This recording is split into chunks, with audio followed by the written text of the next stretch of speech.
Mom, I like to propose a dinner optimization plan for 2026. Soccer practice every week. Get back late and you're stressed out about making something fast, but actually nutritious for dinner. When Ashley's mom picked me up, I noticed that she made Blue Apron. It came like a little kit. By the time it was ready, I still had shin guards on. And it was real food, fresh veggies, protein, actual flavor. Take her from the younger generation. We're innovators, keeping a couple Blue Apron meals around. Not the worst idea. Get 50% off your first 2 orders plus free shipping with code LISTEN50. Terms and conditions apply. Visit blueapron.com/terms for more.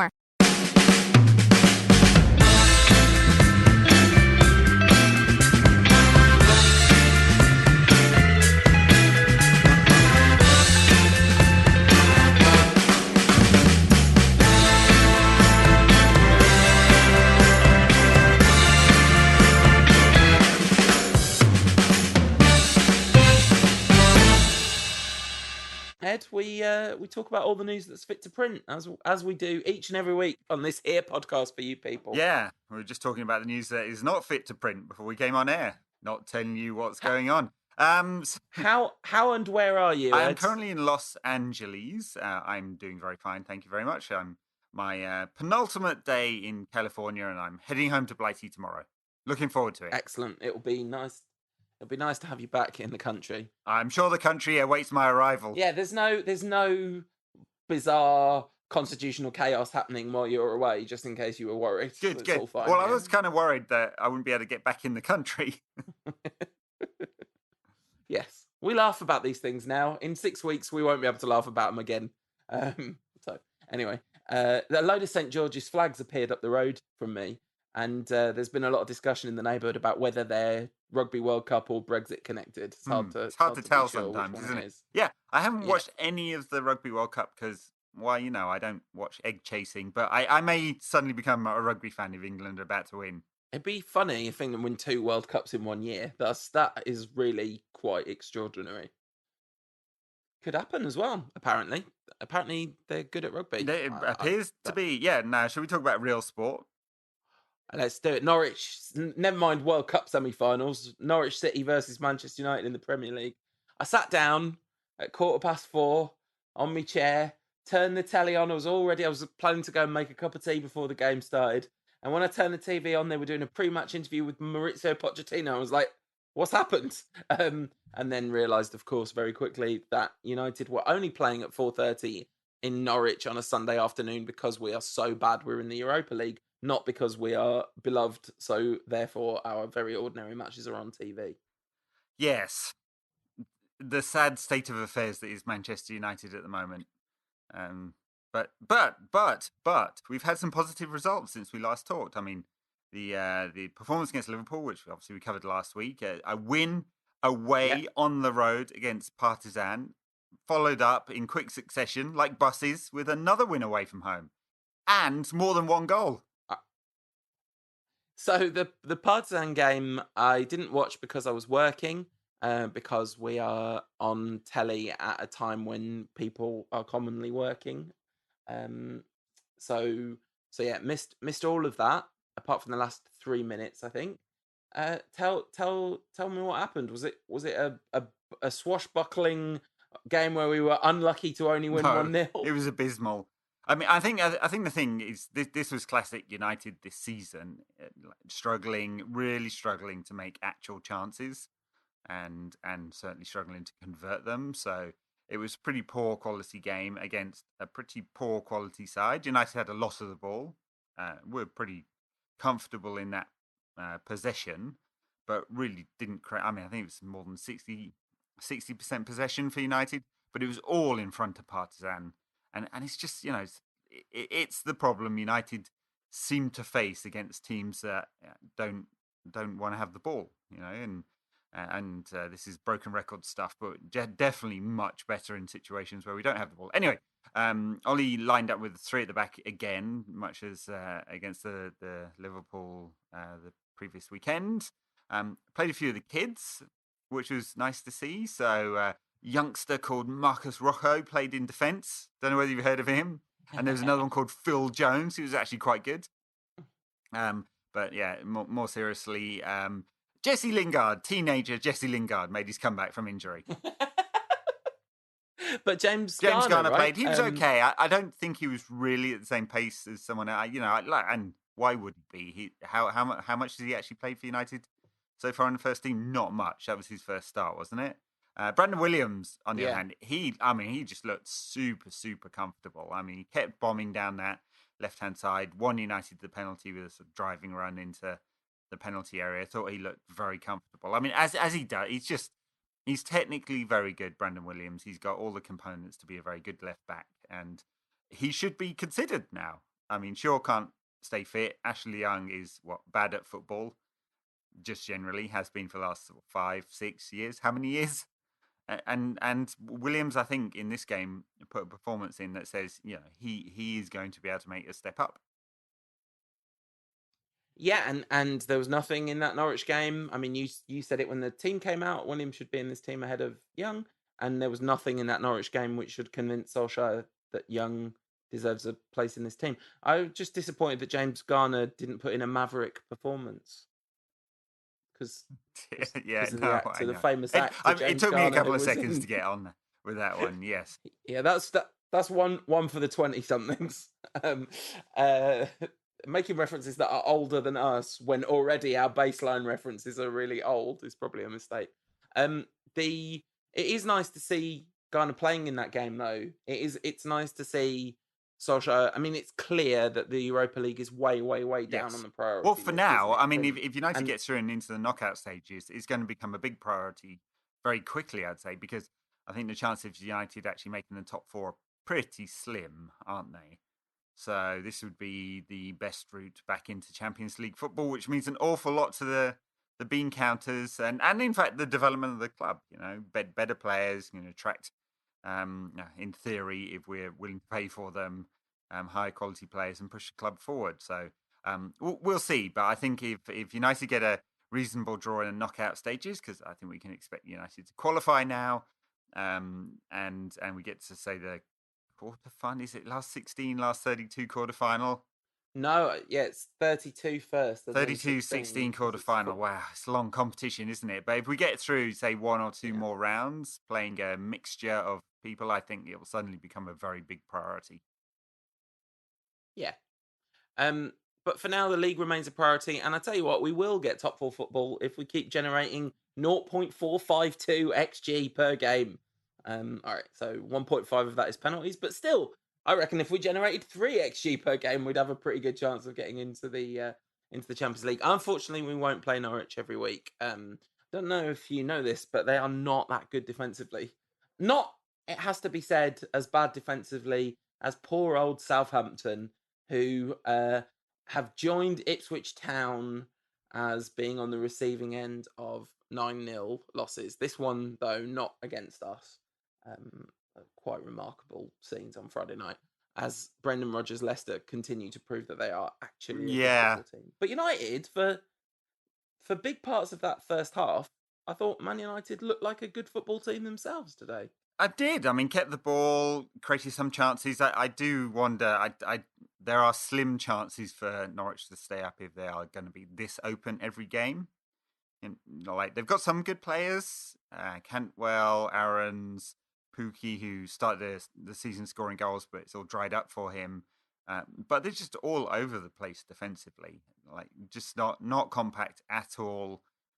They must have seen how United play against many other teams, and they just didn't follow the rulebook at all. And that's got nothing to do with them trying to attack, because actually United had a lot of possession in this game and were very comfortable moving the ball around. And the 2 centre-backs from Norwich were just, so Godfrey and Amadou.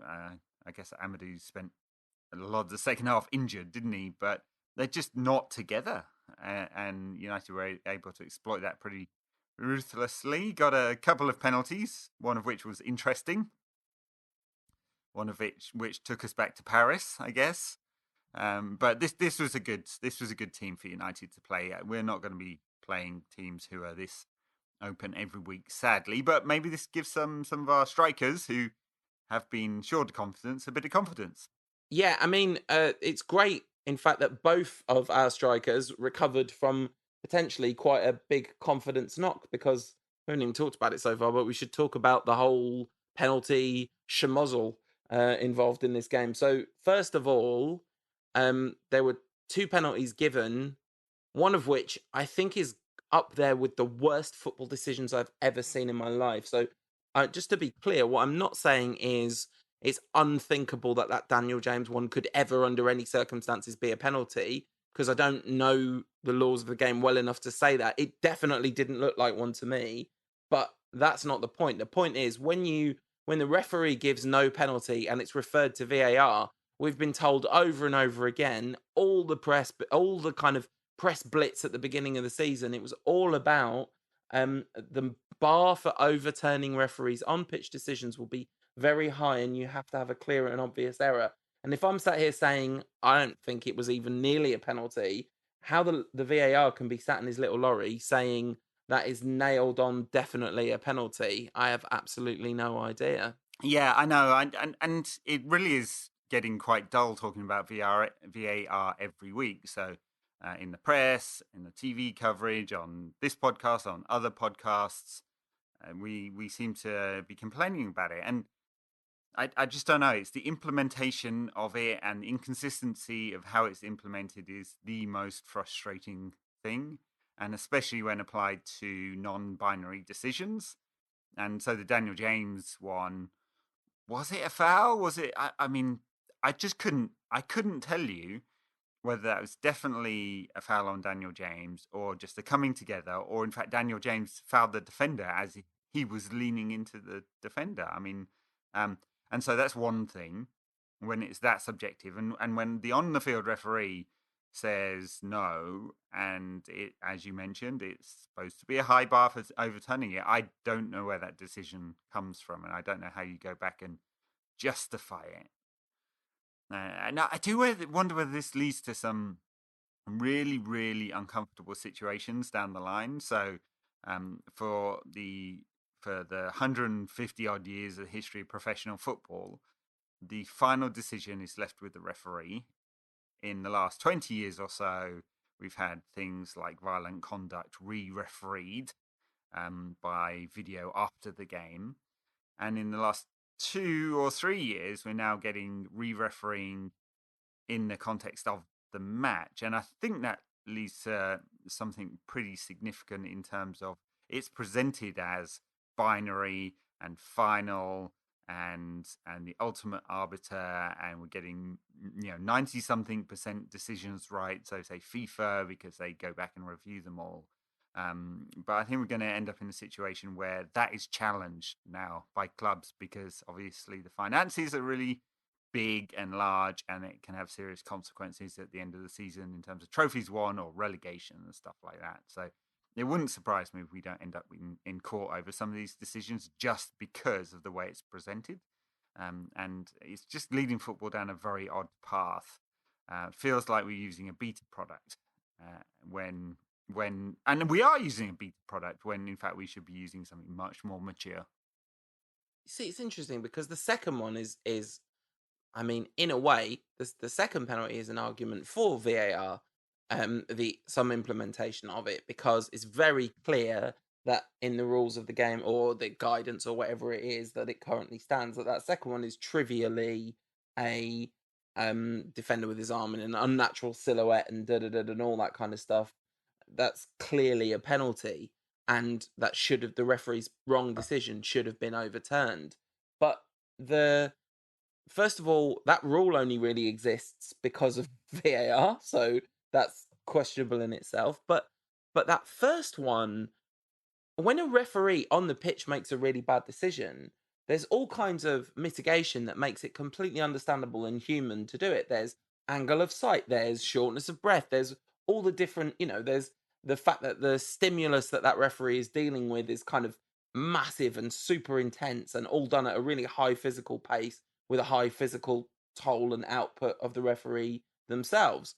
This is somebody being able to watch that footage over and over again and look at it and say, yes, with all the guidance around needing to be absolutely certain that it is a clear and obvious mistake. To me, that decision is among the worst officiating decisions in the history of football. Literally, like that's how bad that decision is. I don't understand how a decision that bad gets made in these circumstances. Well, right. So it seems to go against all the protocols, and that's especially as what I was saying about it. It's being presented as a binary perfect solution.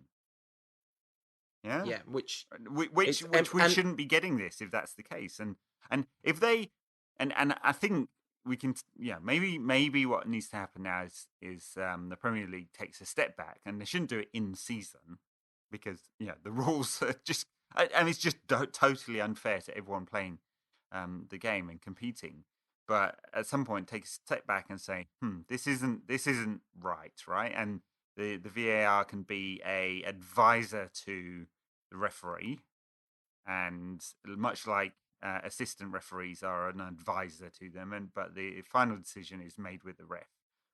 Or we go to the Champions League version where he has a monitor and it's helping him to make his decision, but it stays on the field, and in the end, we just all accept that there is some subjectivity to this. It's not perfect. yeah, absolutely. Talking of not perfect, when will Manchester United have a player who can score penalties on a regular basis? I mean, I was among the many voices baffled that Marcus Rashford took the first one when Martial was on the pitch, and then Martial missed one to make us all look the fool as well. So yeah, really important that they both scored after that, because given that neither of them are in super confident form, it felt very important that their confidence was not overly diminished by Tim Krul saving both penalties. Oh, Martial scored in midweek against Partizan. It Yeah. seemed a little bit surprising that he didn't take this one.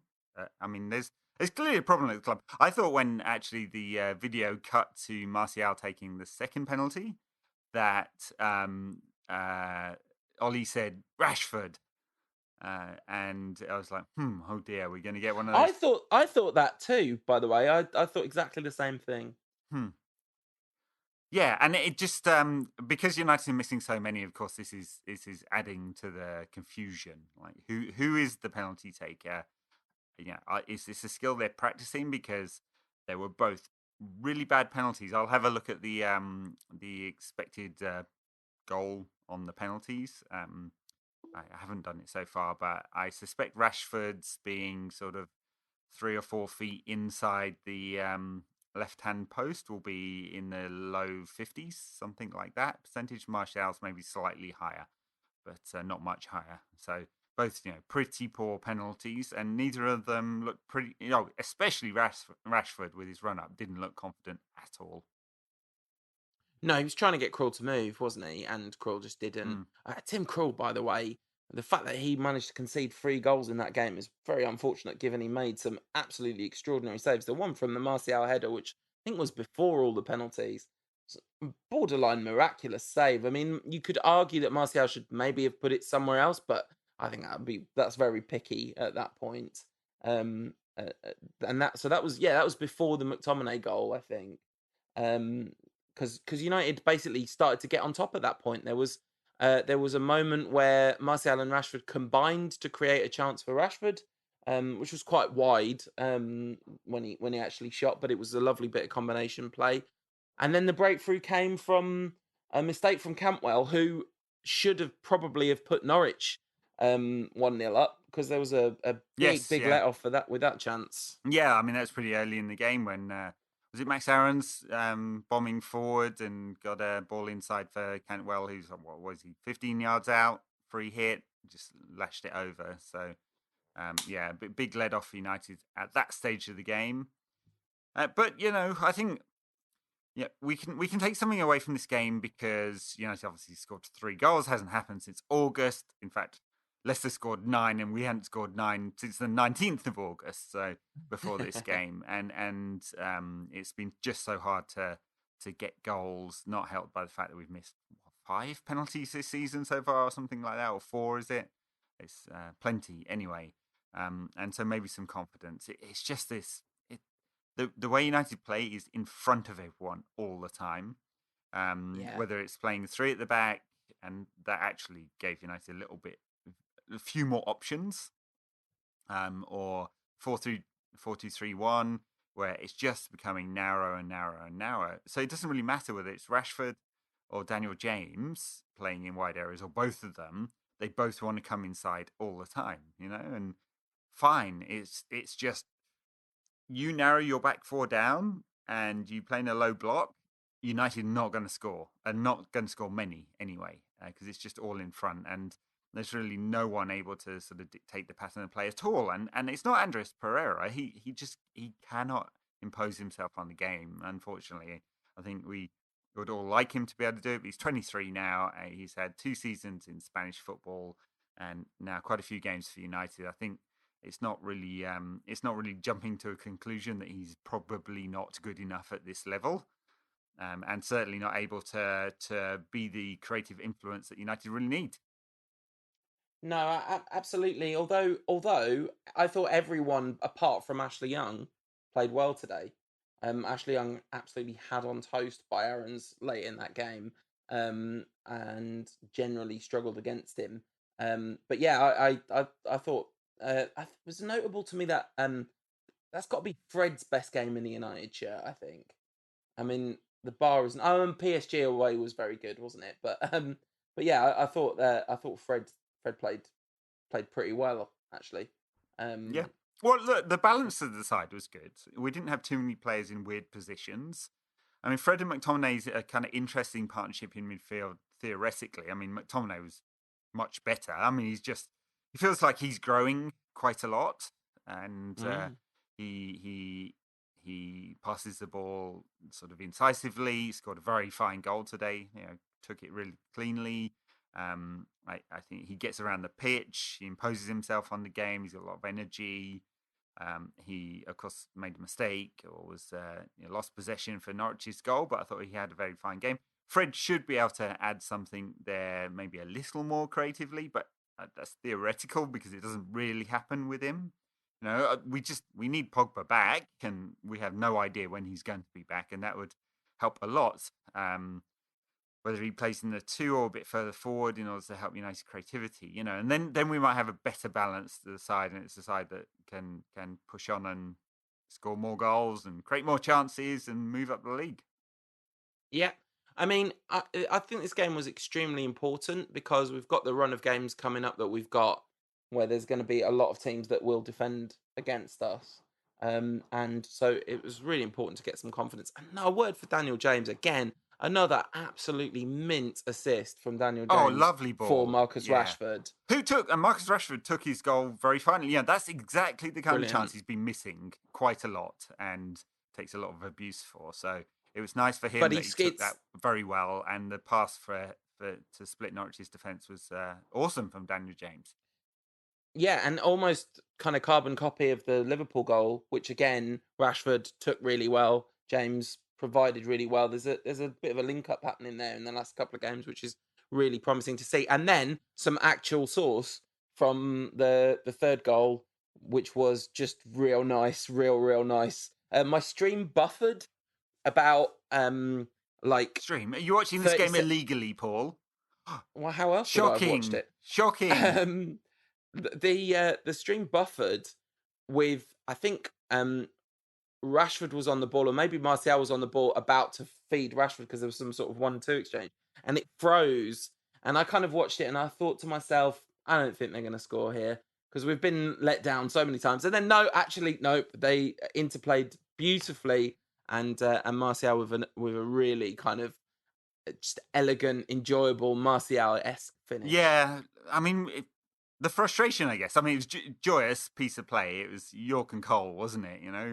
Yeah. Carving Norwich apart. Lovely back heel from Rashford, who knew where his partner was, and just a beautiful dinked finish. That was great. And then comes the frustration that we just get to see that so little. And some of it's the structure of the team doesn't create enough chances in good position. But some of it's the fault of these players. Martial, what is he in his 4th or 5th season with United now? And we're still waiting for it to happen every week. And he's got to stay fit. And when he stays fit, he's got to be incisive and he's got to be given the chances. And Ollie's going to need to take a lot of responsibility here for helping to grow Martial and finding a pattern of play which helps United create more chances and better quality chances. And then, we're relying totally on those two, like fulfilling a promise that they haven't quite done yet. Although 50th goal from Marcus Rashford for the club today. And, there are not many 20-year-olds that score 50 goals in the top 5 Euro leagues, not 21-year-olds, not many. And he takes a lot of criticism, but just by the numbers, he is on track. What he has to do is develop and grow. And I think the frustration is that we don't know that that's going to happen with either of them yet. We can't say for certain, but it needs to happen. Yeah, and to be fair, Martial returned to centre forward only at the beginning of this season and is scoring at 0.8 goals per 90 this season. So, it hasn't happened yet, but it is currently in the process of happening with Martial. Whether that continues or not, we shall see, because history would tell us that it doesn't. There's, first of all, between fitness and just... But history also has not given us an extended run of Martial playing through the middle as United's primary striker. Just a very brief aside, talking of watching on an illegal stream, Gary Birtles was the co-commentator, which was my karmic punishment for breaking the law, because Gary Birtles, who scored 11 goals in 58 Manchester United appearances, was talking about United's misfiring strikers, and I thought both of them have a substantially better scoring record than you, Gary. Ouch. Burn. Burn tools, Gary Burn tools, Gary Boo tools, more like. Anyway, do you think? I mean, we've talked about it on the bonus content before. Ex-United players, now pundits. I don't think we actually mentioned Birtles in that list. I mean, you'd be quite low on the. Is pundit? Do we include co-coms in pundits? I guess we do, don't we? So. He used to have a phone-in radio show as well on East Midlands radio. Why do we produce so many bad pundits? I just think because almost all the pundits are terrible. I feel really like at some point you wonder, is it me? Are my standards too high? Because I don't like any of them. So at that point you've got to look at yourself, haven't you? But anyway, it's a frustrating business watching football on television, that's for sure. Maybe the idea that somehow people who are really good at football should therefore also be good at talking about football is a fundamentally flawed notion. Yeah, I mean, it's rare that non-ex-footballers are included in the panels for punditry or co-coms. Very, very rare. Occasionally, I mean, or it's just done as here's the press panel show, rather than like including people who actually think about and watch the game. And look, and the thinking behind that is they know about the game, and that is very true, right? You can only get the insight of what happens in the dressing room and who's thinking about what from players and coaches, because they've been there and experienced it, and everyone else just watches from far or gets secondhand information. And so I understand that, but it doesn't add much to the experience when you get someone who is just not good, in front of the camera or behind the microphone. And there's a strong argument to say that you have a presenter, a journalist, an ex-manager, an ex-player. Then you've got a broad broad panel of pundits to discuss it, and a kind of wide range of different perspectives is the word that I'm searching for, which would be useful in that situation. Anyway, so a fantastic performance. It's a bit disappointing that they conceded late on, because it sort of felt like the kind of performance that deserved a clean sheet, apart from that Campwell chance early. I thought the Norwich lad took his goal very well. He did take his goal very well. And what's he called? Hernandez. Yeah. The Norwich lad. The Norwich lad, because we only play him twice a year, so I'm not committing any of them. Onel Hernandez. Actually, I don't recall having seen him play before. But when he did all right, very nice goal. He's really hench, and he's got Wolverine sideburns, and he's dressed in yellow. So when he came on, I immediately thought of Wolverine instantly. He scored. So, and he did very well. It was a shame that McTominay because I think otherwise McTominay was an absolute shoo-in for man of the match. I thought he had a very good game, but yes, a mistake there from McTominay, and Hernandez scored with a 0.08 XG chance. Excellent. Yeah, it was nice to see United scoring with some big XG chances. It was nice. It was just not. I mean, I'm talking about XG only in this case for the purposes of illustrating that United did actually create a bunch in this game. It wasn't just the penalties. It was consistently United created decent chances in this game. It's not just a accumulation of shots from distance as it's been so often. There was a bunch of chances inside the box, and yep, playing against Norwich definitely helped us. But last week I was talking about being worried about going toe to toe with Norwich, and it turns out we are officially still better than Norwich. Good. Whew. Where does that leave us in the table? Are we back up to mid-table now? Are we not top of the league yet? No, 7th. God, that's giddy. Oof. Dizzy high. Moyes-esque. Oh, talking of Moyes-esque. Ollie, you never go full Moyes. Our boy went absolutely full Moyes in the build-up. I'm going to find the exact... Yeah. You find some quotes because he was a bit like, it's always tough going to Norwich. So. I hope we are going to stop them because it's always going to be difficult down at Carrow Road. No, it's not. Maybe he was thinking about 1994 or something, but yeah. I mean, 7th, 13 points. That is 15 points behind Liverpool already after 10 games. Well, we can turn that around. There's a lot of games left. We play Chelsea next. It's in the Carabao Cup, so I don't think it's a particularly it's away. I wonder.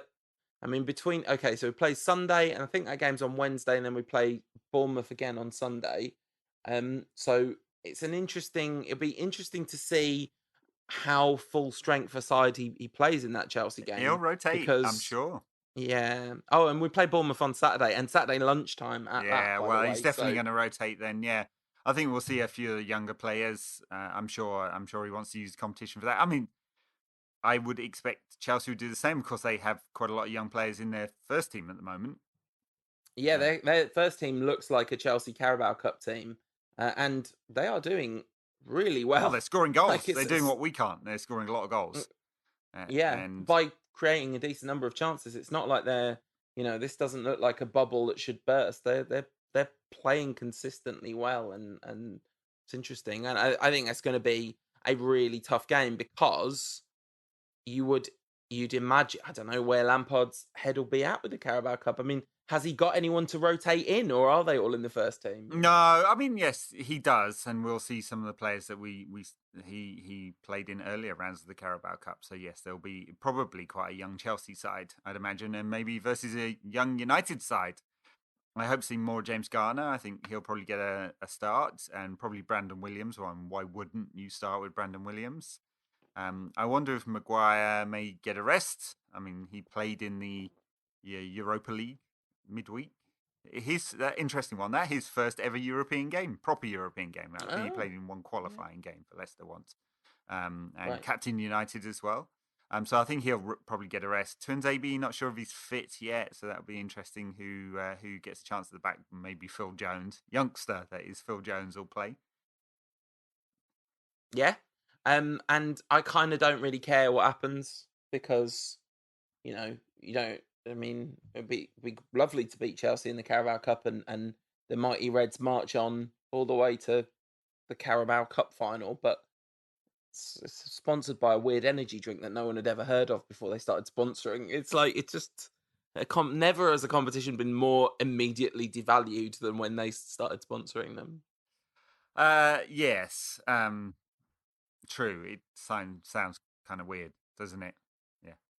Struggle to say it. But a trophy's a trophy, you know. Trophy is important. Yeah. But to actually get the trophy would be a lot of teams. Although didn't everyone basically got knocked out in the last round as well? Like almost everyone got knocked out except somehow we got drawn against Chelsea away in the subsequent round. Felt a little harsh. Yeah. Just checking out the injury table here. So we have Eric Bailly out for quite a while. Pogba unknown. It's really weird that they can't give him any kind of date. Matic out as well. Might come back soon. Luke Shaw's thigh injury, while he gets his muscle injuries a lot, he's just made of glass, isn't he? But he said not too long away, didn't he, just before this game? Tuanzebe has this hip problem, unsure. Fosu Mensah, another knee injury, could be out for quite a long time because he had surgery on that one. Diego Dallo, another muscle injury. We'll see. I mean, need those players back. We certainly do. I'm sure neither of them will play in none of them will play in the Chelsea game. Maybe Matic will be back for Bournemouth. It seems. Well, if he is, I hope he doesn't play. Yeah. Well, no. I mean, that is one of Ollie's better decisions, isn't it? Binning Matic. Yeah. So Bournemouth can be probably, I think, quite a different challenge to Norwich. I mean, not least of which Bournemouth are obviously like a properly established Premier League side now. Yeah, and they're doing all right this season. I mean, they're a bit like us, really, a bit inconsistent. Scored not as many as perhaps they'd want because, under Eddie Howe, they've been pretty attacking. They haven't scored a goal for a month. Yeah. So they drew 0-0 with Watford yesterday, 0-0 at home to Norwich the week before that. So that is an indictment. If not scoring against Norwich is the new bar, and then lost 1-0 to Arsenal.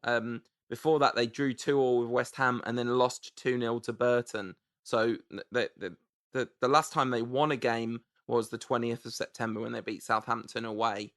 So they've been in a really poor run of form. Yeah, interesting because they've actually, in terms of attacking players, they've got a lot of players that people want, haven't they? So Ryan Fraser has got a lot of good reviews playing on the wing. Up front, their lad who I've completely forgotten. Who's Josh King and Callum Wilson. Callum Wilson, the one that Chelsea apparently want if they manage to overturn their transfer ban. Which, by the way, the leaks coming out of that one are that they might well overturn their transfer ban, and so might spend in the winter window. So it could be the worst thing that's ever happened to Chelsea. That because it seems like the transfer ban is basically the best thing that's happened to that club since, whenever they last won the league or whatever. It's hilarious, isn't it? They've had how long under 15 years, more than 15 years under Abramovich. Just incredible short-term thinking, spending the way out of a problem all the time. Wasn't it John Terry, the only player who came through the actual academy in that time? No one else really had a chance. They'd been acquiring all this young talent from around Europe and shipping them out on loan to various clubs, and it was just a profit center, not an actual route into the first team. Get a ban, and suddenly all these players, and they're getting praise for it. Yeah, it's really funny. So yeah, Bournemouth started the season well, but they really have fallen off a cliff, and they're going to start getting dragged back into the muck at some point if they don't. Although they are actually 9th in the league at the moment. So they're currently a long way ahead of it, and you'd expect, given the absolute dross at the bottom of the league, given what's happened to Watford, and remember when we talked in the season preview about when they would sack their manager, they sacked their manager. That's what Watford do. So. Yeah, absolutely, but that has clearly not worked this time.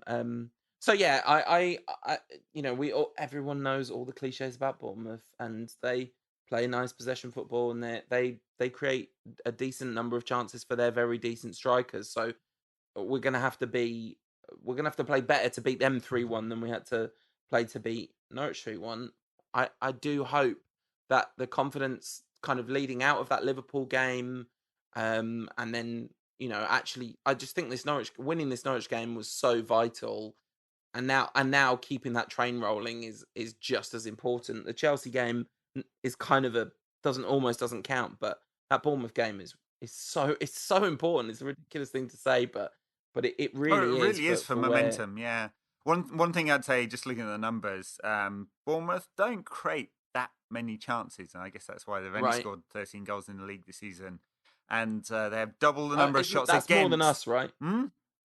That's more It's than the us, same right? as us, but we've scored 7 of Okay. our 13 goals in 2 games. So, yeah.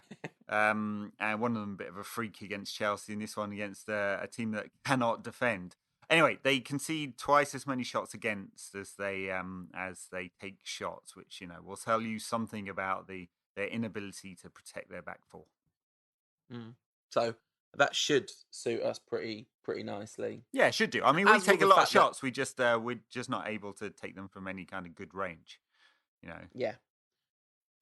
So we're going to do some score predictions in a minute, but before we do that, I guess as is traditional for this podcast, we've got questions, and I'm going to start this week, Ed. Oh, you do. Please do. Because I got sent a question with a hashtag on it via WhatsApp, and I thought it was a really good question, which is if penalties were taken ice hockey style or Nazzle style, North American Soccer League style, where running you at get the ball dynamic, running at the keeper. Yeah, you get the ball on the halfway line, or let's say like a third of the way in, and you've got the ball at your feet and you run at the keeper. 5 United players, past and present, who you would choose to, not both, but like past or present, who you would choose. And that question comes from @BenGlorious. Ronaldo. Yeah. I mean, Yeah, Ruud van Nistelrooy, ice cold. He would score. Absolutely no doubt. He would just score that Fulham goal over and over and over and again without defenders. What a player he was. God, I wish we had him in our team right now. Yeah, we'd score a lot of goals. We'd score a lot of goals. Who else would be cool in those kind of situations? I like Robbo? Van Persie. Oh, yeah, all right, yeah. Oh, let's take it back. Let's take it all the way back. Yeah, or was it supposed to be Premier League era only? No. Well, Robbo won the Premier League. I think Robbo would be good in situations like that. Would Eric be good? I mean, certainly be calm about it. He would be, yeah. He'd be fine. I'm not sure I'd have many of the class 92. I think Giggsy would be a bit flaky. Scholes, he don't run with the ball. Scholes would just try and chip the keeper from where he got the ball every time. Yeah, Bex might be good. I mean, he strikes a nice ball, so yeah, Bex would be good. It's the kind of, what skills do you need? Do you need someone that's just going to sit the keeper down every time? Composure. In which case, composure, ability to make decisions quickly, control of the ball, because you don't want this getting away from you. You don't know, control the ball while running. Yeah. All right. So Ronaldo, Van Nistelrooy, George Best. Because I think, like, genuinely, George Best. Plus he's actually done this he's played in the NASL, so he's got the experience. I'm having Eric because if there's a list that you could put Eric Cantona in, I want to put Eric Cantona in it. And last one. Did I say Robbo? I didn't say Robbo. You didn't say Robbo. Or Bex, you didn't say. Yeah, either of them. No, I'll have Rob. Yeah. Yeah. All right. Good. There you go. I'd like to see that. I think it'd be fun. Yeah, definitely. If it was a game, I wouldn't like to see it, but it'd be kind of fun. Tarek Amir, friend of the show, says, what are your thoughts on United's policy of deliberately choosing not to score from any set piece whatsoever? The Corinthian spirit truly lives on. I mean, I did think at one point Rashford did the right thing by back passing that penalty to the keeper. You know that one in the Bundesliga too, where the substitute just like was a millimetre over the line. I didn't know that rule existed. Me neither. But the fact that striker took that penalty like fully to try and score a goal is an absolute disgrace. To the Corinthian spirit, he shouldn't have done that. He should just rolled it back to the keeper. So there was that one, and the other one that went around was the one in the Croatian league where the ball was hit the post, but the team thought they'd scored and were celebrating, and the other team runs up the other end and scores, which was a bit on the mental side. I think I watched that clip about 10 times before I worked out what was going on. Yeah, because it looks so much like the ball's gone in because of the way the goalkeeper hits the net at the exact same time that the ball, I think, hits the post. So I can see why that happened, but it was pretty crazy. But yeah, I do think it is admirable that we refuse to score from set pieces. Surely, the other thing is, our corners in the last couple of games not been that bad. It's not been that old we created some thing chances just like today, didn't we? McTominay had a good chance. McTominay scored from the second ball. Martial should have scored, but for a miracle flying save. Yeah. Yeah. So I think it's not that the usual story in recent seasons where our set piece has just been really bad. I think there's a bit of a bad run of the green. All What right, of the couple green? of questions here on a similar theme. Football Nugget says, how good is Anthony Martial? And Martial FC, I see where you come from there, says, seems like Martial might be crucial to success. Who'd have thunk it? Who'd have thunk I mean, it? Well, look, I think he is. I think he's United's best number 9. Now, it doesn't mean he's perfect, but he should be playing at number 9 if we're going to be playing in this 4-2-3-1 system. And much as I think Marcus Rashford does have a future as a striker, I think Martial is a better number 9 and he's going to suit us better. And Rashford can create a lot of chances coming off the left, even if he doesn't really want to play there. Yeah, and so I don't can think Dan either James, of by them... the way. So, and I think that we should also consider whether Rashford might want to play off the right, even though he doesn't want to do that. I don't know. I can consider it theoretically, but I've seen it happen, and it's never ever looked pretty. I don't think Rashford is particularly good off the left, but nor is Martial really. They both do things well, but I do think this is the best balance that you can get from our current squad. And I mean, one of the things that I said on the Tifo podcast, which was recorded kind of before the Liverpool game, so it was at the height of like United in full crisis. Since then, we've played 3, drawn 1, won 2, and conceded 2 goals. So, the crisis has briefly averted. But missing Pogba and Martial is absolutely massive, and nobody was talking about that whatsoever in the crisis thing. It was all just, Rashford's not good enough, United are not good enough, and Martial's if we are going to be any good, Martial has got to be very good. Yeah, that's right. Or we need to buy another forward. And of course, there's still a lot of gossip surrounding Timo Werner, who's a very, very good player. I did like the fact that Kai Havertz was linked with United this week and potentially a huge bid. He's a player who can play up front or in the hole. He can play in midfield. He has done it, but he's better in forward positions. I really like him a lot from what I've seen. Really, who was that? Kai Sorry? Havertz, Bayer Leverkusen. German player. Yeah, really, really, really talented player. Anyway, talking about midfielders. Dan 437-36377. Hope that's not your phone number, Dan, because you're going to get a few messages if it is. Why do people dislike Scott McTominay so much? He's made a mistake, but he's still learning his trade. Yeah, he's not a YouTube player, is he? He's never going to be one where he looks good with a bunch of clips and stuff like that. But I actually think No, I reckon if you clip up McTominay's most saucy moments and put the right Euro beat to it, it's going to look pretty good, to be honest. I think for a player who's been in the team, for basically a year. Yeah, he started a lot of games, all of the games this season, basically. I think he's matured a lot. The fair criticism of him a year ago was that he made no progressive passes whatsoever, and it was always safe, and he wasn't imposing himself on the game. Apart from his mistake today, he was a man of the match. He was above anyone else in the Manchester United side. Was the player who was dictating how United were playing.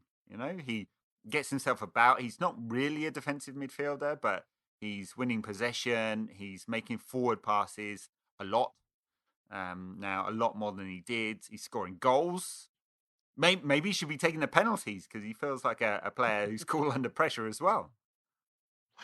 Yeah, and I think the answer to the question of why people don't like him is that he didn't. There's a sort of subculture of cool in a kind of. He's not a cool player. He's not. He wasn't one of the cool kids in the academy. He wasn't one of the ones to watch with loads of technique that people pick out. So there's that working against him, and there was the fact that he was so functional, and we still don't know what direction his career is going to eventually go in, but for now it's going in the right direction, and he is exactly, once again, like we've talked about with Rashford so often, is exactly the kind of player that it is mega depressing to see the United fan base in general react poorly to, because this is what this club like. We're not just about automatic natural superstars. We are also about bringing through homegrown talent and supporting them to become the best version of themselves. So one interesting thing on McTominay, though, he said this week, I think it was this week, he said still quite often in touch with Jose Mourinho. So Mourinho's got a little mole manager's player of the season. Oh dear, it's just right. Whole bunch of questions here along the theme. Why does Ollie keep playing young? Says Pelusa's oldest, and there's a bunch of others. I just don't know, actually. I mean, I know Shaw's injured, and I mean, I have no faith now. I'd really love to be wrong, but I have no faith that Shaw will turn into a top class left back. But now we've seen the emergence of Brandon Williams. I mean, you've got some talent there. Of course, you have to protect it. Of course, you have to not burn the player out. But is he going to do any worse? I just don't think so. Absolutely. It's a strange decision. I suppose he just does not want to gamble on a player as young as Brandon Williams, and he perceives that Young has some leadership, some beneficial effects on the squad of being in the team. We saw after the first goal, Young had everyone in a huddle and was talking to them. To me, like, whatever benefit you're getting from that is being outweighed by the negative contributions, but that's the only thing that I can come up with as the answer. I mean, there's always like the theory that he can contribute in the attacking phase of play because he used to be a winger, but we do not have to have the Ashley Young numbers conversation again, but he has not generally done that, and he doesn't now. In fact, the play often breaks down around him. So yeah. I mean, I can only assume it's a sort of leadership, squad balance, age balance kind of issue, but it looks like the wrong decision from the outside looking in. All right, a couple more. Have you ever seen Daniel James and Lionel Messi in the same room? Says James or Juanzi on Twitter. Look, I think it's fun, but he's growing, isn't he? And another one along the same line, Gupreet Singh says, does the show apologise for labelling Daniel James as the new Bebe? Yeah, my fault, that one, my fault. He is far better than Bebe, and he's growing quickly as a player. Evidenced by his assist today, which was just an absolutely beautiful ball. He works really hard going back as well, and he's always dangerous going forward. The one thing I'd say is I don't think he's got a beautiful assist today. I don't think he's got a lot of assists this season. And he seems reluctant to go on the outside. He wants to come on the inside all the time, which works really well when he's playing off the left because he, as we've seen, he does have a good shot on him and he's composed in those situations. Works less well when he's playing on the right, where he's cutting inside on his left foot and he then has to lay the ball back, basically. A friend of the show at AB5Y messaged me during the game to say, is Daniel James the best winger in Man United's history? And I said, well, he's definitely the best Welsh winger in Manchester United's history. So, yes. I mean, he is playing absolutely out of his skin, and he has been for most of the season, and he's struggled in the games where teams have sat back and defended deep and blah blah blah blah blah blah. Yeah, we know all of that stuff, but he's United in a microcosm in a way, because without space to run behind, he's much less of a player. So there's room for him to develop, and there's things that he does have to develop if he's going to be a sort of really top player. Yeah, 3 goals and 2 assists so far this season. I mean, that's above what any of us would have expected probably by this point in the season from him. So. All right, last one. Elvan Rafif says, what's our best 11 currently? Like, imagine everyone's fit. What would you play as the best 11? Great question. I think in goal, I'm going to plump for David De Gea, who, by the way, worth a mention that he is actually having a good season, like not an amazing season. Couple of good saves today. It must be so nice for him to feel a sense of some degree of protection. So I will go with. This is like best 11 with a little eye on development. So I'm going De Gea, Wan-Bissaka, Tuanzebe Maguire, Williams, Pogba, McTominay. No, this is horrible, but I'm going to go Fred, McTominay, Pogba ahead of them, and then Rashford on the left, James on the right, Martial through the middle.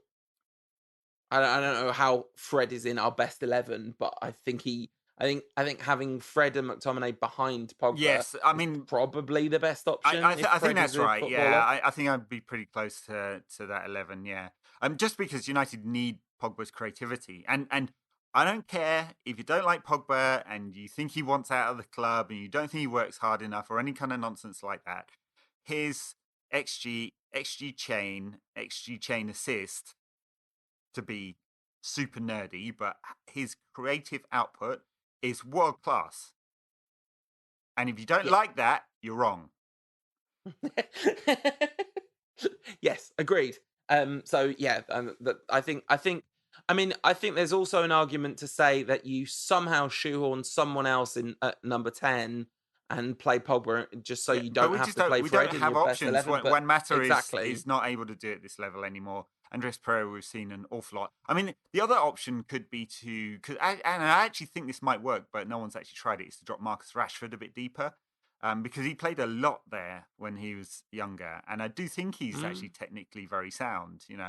And then you think about what the other options are to play in forward positions. Although we don't really have anyone who can play off the right naturally.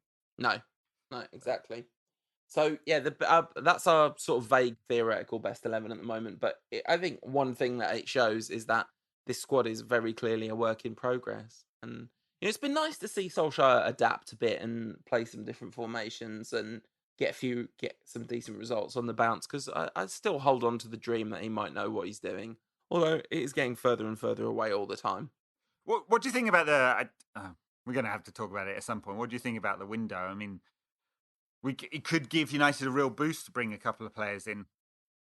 I mean, I think it's if we are in any way trying to be a serious football team, we've absolutely got to bring players in. Yeah, this and window. it would be a central midfielder and a striker or a forward of some kind. A 10.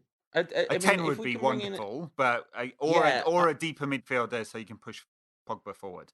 Yeah. Yeah, absolutely. And if you, I don't know, we need a right winger. We need someone who can play off the right, but I think we need that less because Dan James has actually done not that bad there, and he seems to be adapting to that role a little bit, pretty reasonably well. And given that we've got a lot of multifunctional forwards, I think it's more important to get a 10. So yeah, that's kind of like why I was excited about the links with Kai Havertz this week. Also linked with Thomas Muller, who hasn't scored 20 goals for about 5 seasons now, and that would be a really bad purchase, I think. But Havertz would, he would be very nice in this team. Anyway, probably not going to happen. He's going to go to an actual good club like Bayern or something like that because good young players go to Bayern. I saw a big Madison talk again as well. Yeah, and he would fit in really well. I mean, he's been playing a lot deeper for Leicester, but he just creates so many chances.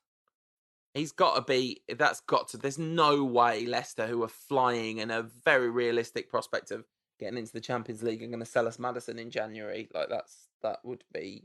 And they don't need to. In a million years. They're a well-run club that doesn't need to sell. They'll sell when the players want to leave. And as we saw with Maguire, they will demand a mega premium. Yeah, which is fine. I'd pay a mega premium for Madison in the summer happily. Well, that's what it's. We are Manchester United, and we generate more revenue than any other club on the planet.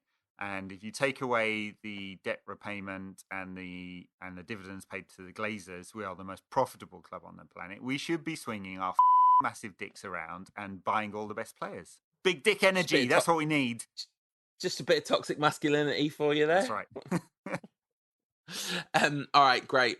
So, talking of toxic masculinity, is that the end of Twitter questions for the week? I think so. Yeah. So we've talked about Chelsea a little bit and Bournemouth a little bit. And anything else on your mind this week, Paul? No, just got to do some predictions, innit? So I'm going to predict a 2-1 loss. I think to Chelsea. I think they're in a stronger position than it's away at Chelsea, and we're not going to take it that seriously. And then I'm actually going to predict a 2-0 win against Bournemouth. I think we're going to win that game of football. I think we're going to go to the South Coast. Away wins in a space of 10 days is what you're predicting. Well, because we're going to lose to Chelsea. They wouldn't be on the bounce. Yeah, exactly. Yeah. So no, I think I'm flying with the glow of that triumphant smashing of Norwich. Yeah. So yeah. Great. Well, I'm going to predict 2-2 against Chelsea, and we win on penalties. How are we gonna? We just did win a penalty shootout as well, which is really weird given. And then how I'm terrible going we to are at predict a 2-1 win at Bournemouth. Bournemouth do create some chances and score goals. We'll see. Yeah. But all right, lovely. Going away from home and winning 4 on the bounce, I'm predicting that's ridiculous. I mean, you predict the number of games we would have won in a row in the last number of years if your predictions were. Yeah, exactly. I predicted the occasional loss. Yeah, you have probably predicted about 10 losses. I am the Mark Lawrenson of podcast punditry, aren't I? Yeah. Hey, do you know what I did this week, Paul? What did you do this week? I went to a party in which Kenny Loggins, Pink, the Foo Fighters, and the Who all played. And do you know how far I was from them? How far? About 6 feet. That's crazy.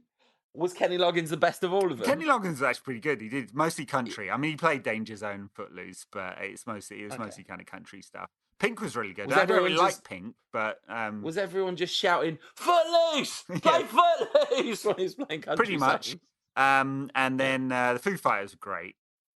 Really enjoyed them. And then the Who, well, they're all very old, but they played all of them, and it was good. My ears were ringing for quite a long time afterwards because I was like basically under the big speakers. And then some dude, it was a charity event.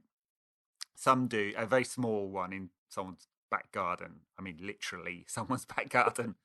And then some dude paid $250,000 to drum with the Who. Teenage Wasteland. He was pretty good, actually. I mean, I could think of some things I'd rather spend $250,000 on. I mean, if you got it to burn, then probably like if you've got $250,000 to spend on drumming with the Who, you've probably got everything else you want already. Let's face it. He looked very happy with his, and he went to a cancer charity, so it's good use of money. Oh yeah, it's all fine. It's not as if the combined wealth of the people in that room could wipe out cancer pretty quickly if they really put their minds to it instead of throwing big parties. The Who, did they play like a long set? Did they play? Oh god, yeah, played forever. This thing started at 6 and went on till like 11:30 at night. Yeah. Wow. Yeah. Wow. How the other 0.00005% live, eh? All right. Indeed. So, talking about 0.00005%, our 0.00005%. We'll be playing Chelsea and Bournemouth. Good luck to the boys. I guess we'll record next weekend after the Bournemouth game. Yeah, after the Bournemouth game, absolutely. And talking of the 0.05%, Patreon backers, stay tuned for bonus content coming up now. If you want to back the show, you can do at patreon.com/rankcast. And every week we do a little bit of bonus content, which for those of you who do that will be coming up next. And everyone else, we will see you after United have marched on to Carabao and Premier League Cup glory. Premier League Cup? All right. We'll see you then. It's been a long day. See you then. This podcast is part of the Sports Social Podcast Network.